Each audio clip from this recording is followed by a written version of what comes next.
நண்பர்களே, நம்ம இப்போ கிறிஸ்டான் லீக் விளையாடிடும். இதில் இந்த மேட்ச்சில் எதிர் டீம் ரொம்ப ஒஸ்டான பர்ஃபார்மன்ஸ், மிக மிக மிக மிக ஒஸ்டான பர்ஃபார்மன்ஸ் பண்ணாங்க. அதை வச்சு 5 விக்கெட்டு 0 ரன், 8 விக்கெட்டுக்கு ஆல் அவுட். அந்த மாதிரி விளையாண்டாங்க.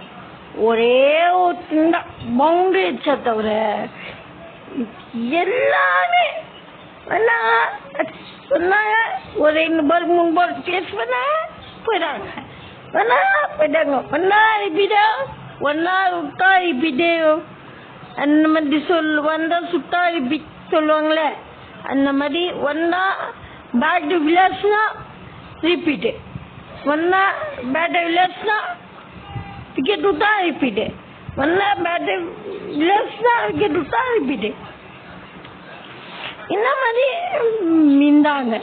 இந்த மாதிரி இந்த போது ரன்ரேட்டும் பிறகு டேமேஜ் ஆகும், விக்கெட்ஸும் நிறைய போயிடுச்சு. ஃபர்ஸ்ட் 2-3 பேட்ஸ்மேன் என்ன பண்ணிடணும், பார்ட்னர்ஷிப் பண்ணிடணும்.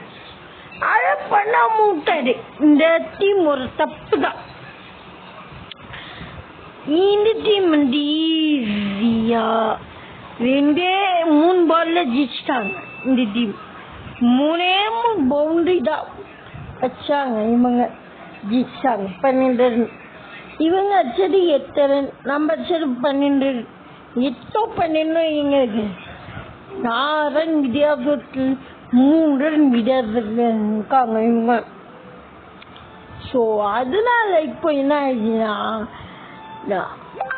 இந்த பவுலிங் பண்ண பின்னாடி இருக்கிறதுக்கு வாய்ப்பு இருக்கு.